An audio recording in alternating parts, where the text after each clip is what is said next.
What's going on? Good morning. It is 5 a.m. on Thursday, a few weeks before the start of the Fittest of the Coast season. Typically, I don't know how your guys' day starts, but my day typically starts between 4:30 and 5. I have a full-time job, what I call my real job. So I spend typically mornings for about an hour and a half before I get going on my day working on Fittest of the Coast. Before I come out here, hit a workout, take my kids to school, and then go to the real job. But I wanted to, as we're getting closer to the start of the season, share some updates that we have coming on for this year. This is going to be I feel like I say this every year, but this is going to be a stinking awesome year. Our goal every year is how do we make Fittest of the Coast better from the year prior to the year that's coming up. And that's our goal. That's our challenge is, hey, you guys have invested and want to invest time and energy to be part of this competition season. So likewise on our end, we need to make sure that the experience is providing value and is an exceptional experience and worth your time and energy. And that is our goal. That is our mission. And that is what we look to do every year. And then in addition to that, we want to create memorable experiences. And how do we do that? So I wanted to share some updates on what we have coming on over the next few months, what you can expect this year, what might be different, and really just kick things off. So the first thing is we have the Coastal Qualifier starting October 2nd. Now, new this year, this is new, we haven't done this before, but we've extended the deadline for your weekly workout submission to Wednesdays at 9 p.m. Eastern. Years prior, it was Tuesday, but we've added another day in that week to submit your workouts. Reason being is, hey, we want to give you as much time as possible to complete the workouts. We understand that there's some people that might be competing in other events. This now gives you an extra few days of recovery post if you're competing over the course of a weekend to recover and then hit our qualifier workout. We also understand that there's some people that might be in multiple divisions. Maybe they're competing, looking to compete individual in one division, but team as well in another division. Those workout variations could be different. So we want to give people the opportunity to have plenty of time. Basically, it's almost seven whole days to complete the workout. So new workout submission dates Wednesday at 9 p.m. In addition, we're traveling like we do every year. We travel to different gyms across the area, put on the live show, which goes live every Thursday night at 6:30 on YouTube. But we're going to Atlanta. We're going to Training Think Tank the first week. Then we're heading up to Pittsburgh. That'll be our farthest trip we've ever taken. People up there are really excited. We're really excited. Actually, so Pittsburgh is where my wife's family is from. And then I went to college outside of Pittsburgh. So this is kind of cool. I've never been to the part of Pittsburgh where we're going. I think it's a little north of the city, but really excited for that trip. It'll be really cool. And the excitement that they have up there seems ridiculous. Then we're heading to Asheville, North Carolina, CrossFit Summit, which we've done some content on those guys. They've got a really cool story. And then we're finishing it up down in Charleston, the home of Fittest of the Coast, at MP Fit Co. Zach Gibbons' gym. He's been part of Fittest of the Coast for, I think, since the second year. So really cool to be able to be part of a community that supported us over time.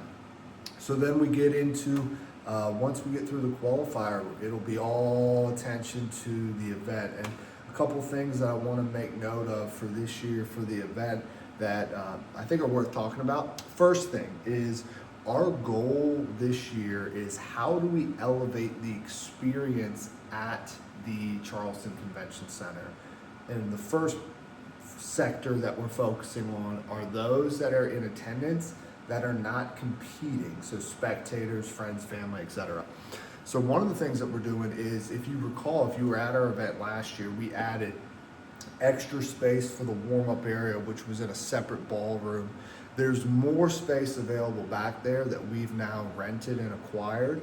So we are now adding, I'm calling it like our wellness and recovery workout area. So basically what we're going to be building is a wellness and recovery area, and along with a spectator workout area where we will have workouts throughout the 3 days that spectators can participate in. So hey, maybe you're in attendance, you want to get a sweat in, you want to get a good workout in, we're going to give you that ability to do that. So that's something I'm really excited about, and just really hopeful that it comes or that it works out the way we have in our mind. The other aspect is the kids. Every year we have our exhibition kids division.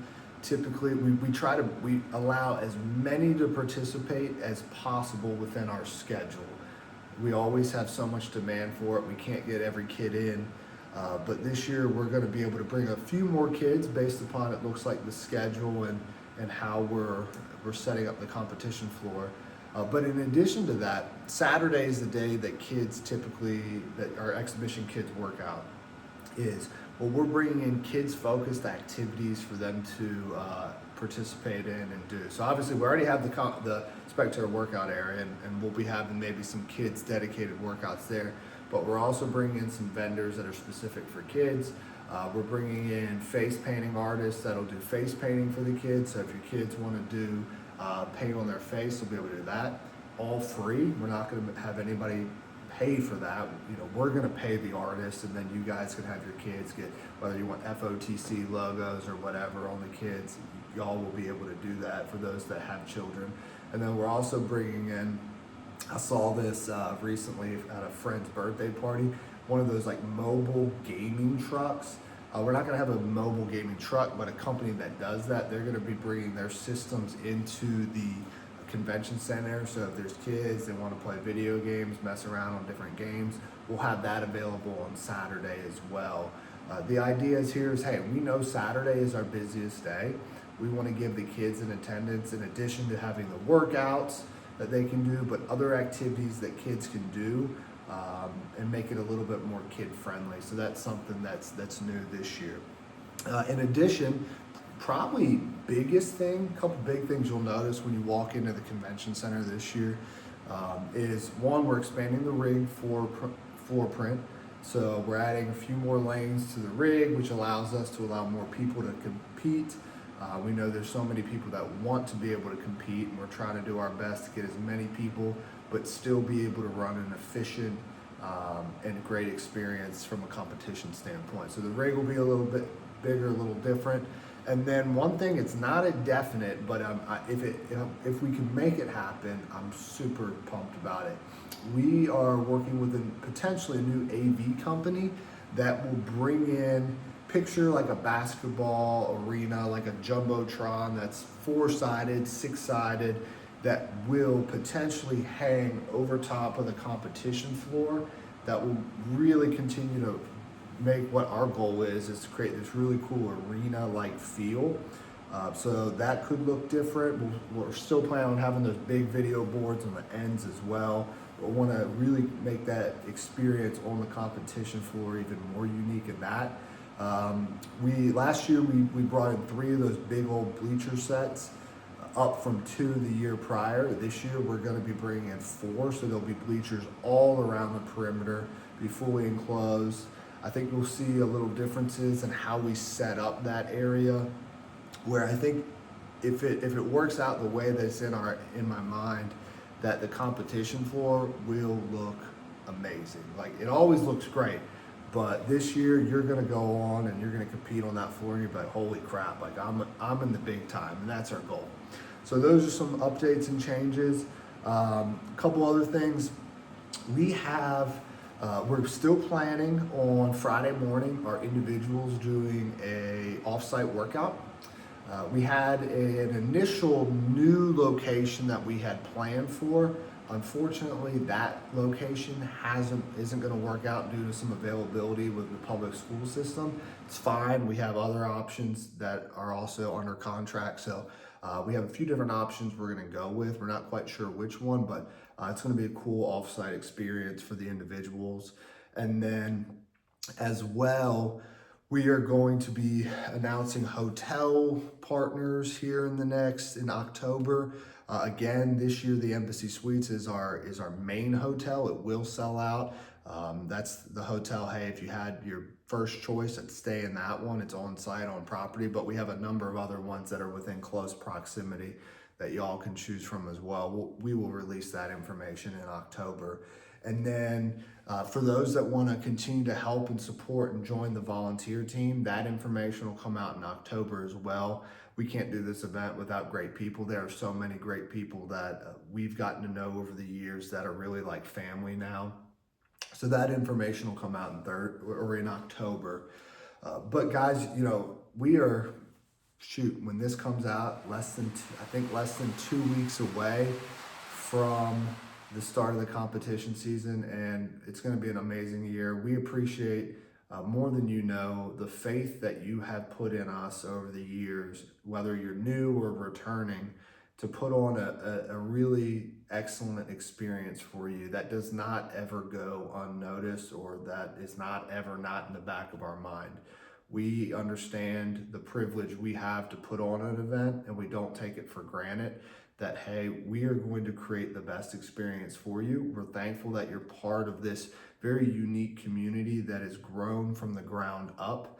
It's really cool to see where this event has gone.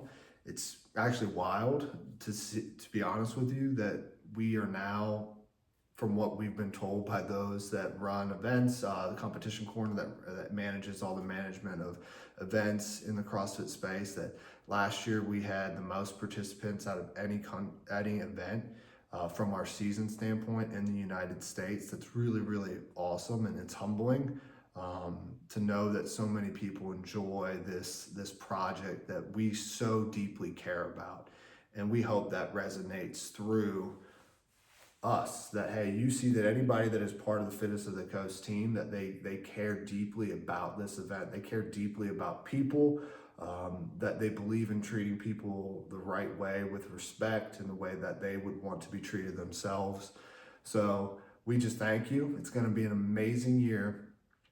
Again, I say it every year. I feel like I just churn and burn the same thing, but it will be better than next year. I can guarantee it. Or it will be better than last year. I can guarantee that. And we'll see you on the leaderboard this fall. As always, if you ever have any questions, reach out to us via email. That is the best way and most efficient way. Good luck, and let's do it.